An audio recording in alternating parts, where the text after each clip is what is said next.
Okay, so this is the one. Maybe you got into Street Fighter V a bit late and didn't want to play catch up. Maybe you tried it and didn't like the characters. Or maybe you're not usually into fighting games, but the paint splats and hip hop aesthetic of Street Fighter VI caught your attention and you want to see what all the fuss is about. Whatever the reason, you've decided Street Fighter VI is going to be your time to shine. This is the game you want to get good at, the game you're going to beat all your friends at, maybe even enter into at your first Evo. We've not seen much of it so far, but it's looking pretty good. And if you're itching to get started, there are already enough clues in the gameplay trailers, location tests and marketing to tell seasoned fighting game fans what they need to start practicing. So, if you're a beginner and want to hit the ground running on day one with the rest of us, here are 5 things you can practice right now in pretty much any 2D fighting game that will immediately help you out in Street Fighter VI, regardless of how it turns out. Number 1, your ground game. So if you watch the gameplay that's gone up so far, you'll notice the characters spend a lot of time on the ground. This is really normal for Street Fighter games. It doesn't mean you shouldn't jump at all or that jumping won't be a big part of this game, but when compared with more aerial fighting games like Guilty Gear, Dragon Ball FighterZ and Marvel vs Capcom games, it looks like a lot of the jockeying for position is going to take place on the ground. This is also confirmed by some of that marvellous guest commentary where Vicious is clearly prompted to say, "The neutral game is very important," while both characters are shifting back and forth on the ground. Another thing worth pointing out here is that it looks like you can't change your direction once you're in the air, with some exceptions. You can't block while you're in the air, and you can't pick your jump arc, which are 3 things that fighting games that encourage a lot of jumping tend to have.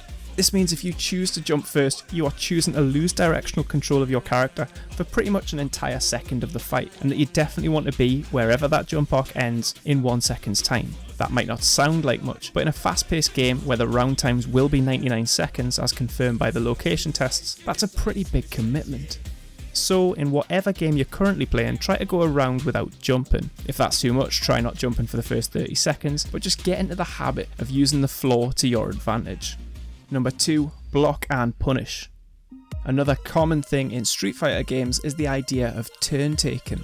In Street Fighter, when someone is on the offensive, the other person is usually on the defensive and has to wait for their turn to fight back, either by blocking, getting hit, or getting out of the way of the aggressor's attacks. Other fighting games like Killer Instinct like to give the defender some options to steal their turn by rewarding a player for reading the mind of their opponent and breaking their combos if they can guess the next attack correctly. Street Fighter games do this a little bit too. We're already seeing parries and super art combos that can beat attacks, but these tend to be really special moments that happen only a handful of times in a game in Street Fighter, with the turn-taking aspect being more dominant. Speaking with people who have already had the chance to play, parries are going to play a big role in defense at a high level, but fundamentally knowing when to shell up and defend is still going to be your main option when surviving your early days of Street Fighter VI. Also, as you get into the game, you're going to hear stuff like learning your frame data and hitboxes and stuff like that as you delve deeper.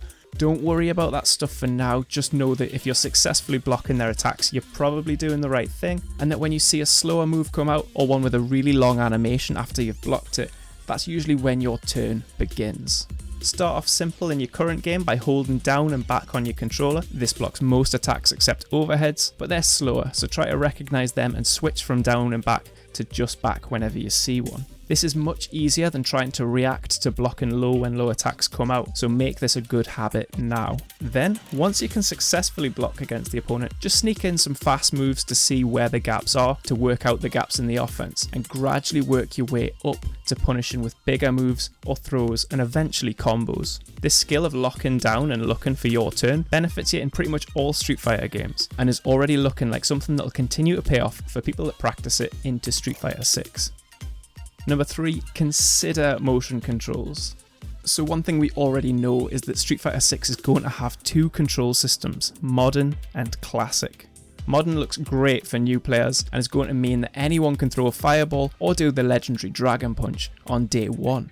By all means, if you're new, give this a shot, but there's one good reason why the people that play in the high ranks and on the Capcom Pro Tour won't be using this control scheme. Modern isn't necessarily an easy mode, it's more a simple mode, and there's a big difference between those 2 concepts. In the modern controls, this option of a special move button that simplifies the inputs does make them easier and faster to pull off. but it does take up a whole space on the controller, and in order to do that they've reduced the number of normal attacks from 6 buttons down to 3. This means in modern settings you only have half as much freedom and half the interface with your character when you're playing. Special moves are great, but they tend to serve as the punctuation in your offense, not the main thing, finishing off your combos, splashing in some extra damage from time to time, and breaking up the rhythm of your opponent. As a general rule, it's normal attacks that dictate what's happening in the Street Fighter games. From low forwards that keep the opponent out of range, to jabs that set up combos and frame traps, to the big sweeps and roundhouses that keep them on their toes, or off them. You generally want to have access to all of your normal attacks at all times. Kind of like how in tip 1 you want access to all of your movement at all times by not jumping. So halving what's on your menu is going to hurt your Street Fighter proficiency down the line when you really want to express yourself through your character. The classic controls that do still have 6 normal attacks do mean having to learn how to throw fireballs the old-fashioned way though, and it does take a lot of practice. So if you do start Street Fighter 6 with the modern controls, maybe just promise to spend 15 minutes at the end of each session practicing with the classic controls, or make your first or last fight in the day a casual fight where you get used to the 6 normal attacks and motion inputs. Then as you get better at the game and climb up the ranks, you won't feel like you hit a wall when you reach that point where you need more access to more of your moves. Number 4, play footsies.